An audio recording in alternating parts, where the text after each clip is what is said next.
Vous êtes haïs à raison. Shalom bien-aimés dans le Seigneur. Notre méditation du jour s'intitule « Vous êtes haïs à raison ». Dernière partie.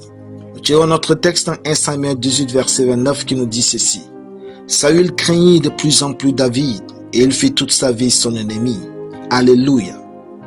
La réponse à la haine n'est pas la haine mais l'amour. Cet amour qui pardonne et qui veut le bien de tout le monde. Dans ce verset du jour, Saül haïssait tellement David qu'il vivait pour le tuer. Chaque matin, le désir et le but de Saül était d'humilier ou de tuer David. David était haï par Saül parce que Dieu était avec lui. Il était ainsi haï parce qu'il réussissait tout ce qu'il entreprenait. De ce fait, vous devez réaliser que personne n'est haï sans cause. Vous ne pouvez pas atteindre le succès sans être haï. Si vous ne voulez pas de problème dans la vie, restez pauvre. Même là, vous serez critiqué. Si vous désirez le succès, préparez-vous à accepter la haine des hommes et à vivre au-dessus de celle-ci par la marche dans l'amour. Car le succès a des ennemis tels que la haine, le rejet, la jalousie, les accusations et bien d'autres. Quand vous êtes haï, trouvez-en la raison. Ainsi, vous saurez mieux comment interagir avec ceux qui vous haïssent.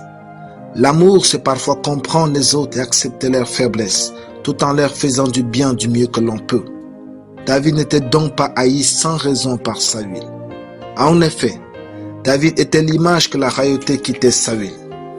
Il était l'image de l'incapacité de Saül face à Goliath et face aux grandes batailles d'Israël.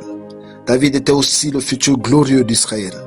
Saül n'arrivait pas à être heureux parce qu'il désirait Jonathan à la place de David.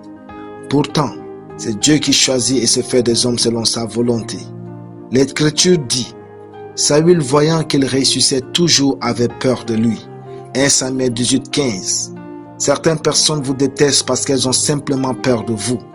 Votre succès expose leur incapacité.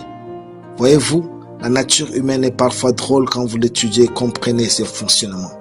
C'est inutile d'haïr ceux qui vous haïssent ou ne vous aiment pas.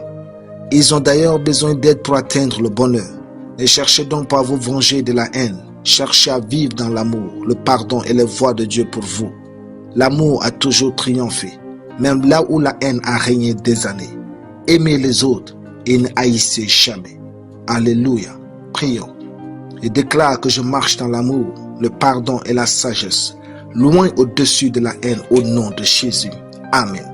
La lecture biblique en une année, 1 Samuel 13 à 1 Samuel 15. Soyez bénis, c'était le pain du ciel.